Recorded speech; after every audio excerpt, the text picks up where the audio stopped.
ఉమ్మడి చిత్తూరు జిల్లా పరిధిలో మామిడిలో మిగతా రకాల కంటే అధికంగా పండించేది తోతాపూరి రకం. రైతును నిలబెట్టాలన్నా నిలువున ముంచాలన్నా ఈ రకమే కీలకమంటారు. సీజన్ ప్రారంభం దశలో టన్ను దాదాపు 10,000 పైబడి పలకగా ఇప్పుడు రైల్వే కోడర్ మార్కెట్ యార్డులో తోతాపూరి రకం 3,000కు మించడం లేదని రైతులు వాపోతున్నారు. తోటల నుంచి టన్ను కాయలు సేకరించాలంటే కనీసం 4 కూలీలు అవసరమవుతారు. ఒక్కొక్కరికి భోజనం ఖర్చుతో కలిపి 500 కూలీ ఇచ్చినా 2,000 ఖర్చు అవుతుంది. కోసిన కాయలను మార్కెట్కు తరలించాలంటే ట్రాక్టర్ లేదా ఇతర రవాణా వాహనానికి కనీసం 1,000 రూపాయలు ఖర్చు అవుతుంది. ఇక్కడ టన్ను 3,000 పలికితే ఇక మిగిలేదేముందని రైతులు వాపోతున్నారు. పరిస్థితి ఇలా మారడంతో అనేక మంది రైతులు దిగుబడుల తోటలను వదిలేస్తున్నారు. ఏడాది పాటు కష్టపడి పండించిన పంట చేతికి రూపాయి కూడా లాభం రావడం లేదని వారు ఆవేదన వ్యక్తం చేస్తున్నారు.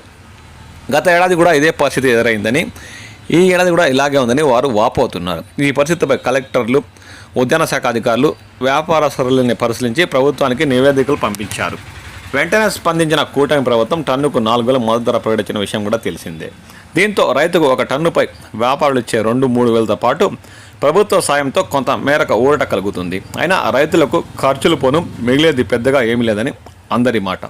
శెట్టిగుంటకు చెందిన రైతు నాగినేని వెంకటరమణ మాట్లాడుతూ, తోతాపూరి రకం గత 2 ఏళ్లుగా రైతులకు లాభాలు ఇవ్వడం లేదని, పరిశ్రమలు, వ్యాపారులు, దళారులు అంతా కలిసి ధరలు నేలబారు చేస్తున్నారని, కాయలను కోసి మార్కెట్కు తెచ్చే రైతులకు లాభం రాకపోగా చేతి నుంచి ఖర్చులు పడుతున్నాయని, ప్రభుత్వం గత 2 ఏళ్లుగా టన్నుకు 4,000 రూపాయల మద్దతు ధర ఇస్తున్నా టన్నుకు 10,000 పైనే ఖర్చు ఉంటుందని, అందువల్ల రైతులకు లాభాలు దక్కట్లేదని, ఏటా ఇదా విధానం కొనసాగితే మామిడి తోటలు అంతరించిపోతాయని ఆయన వ్యాఖ్యానించారు. ఈ సందర్భంగా రైల్వే కోడర్ ఉద్యానాధికారి వెంకట్ భాస్కర్ మాట్లాడుతూ, రైల్వే కోడర్ నియోజకవర్గ పరిధిలోని మామిడికాలం మండలి వద్ద ఈ నెల 9 సాయంత్రం 5 గంటల వరకే 5 గంటలతోనే మద్దతు ధరకు సంబంధించిన వివరాలు పూర్తయ్యాయని, ఆ తర్వాత కాయలు కోసే రైతులకు నేరుగా పరిశ్రమల వద్దే మాత్రమే వివరాలు నమోదు చేయించుకోవాలని ఆయన సూచించారు.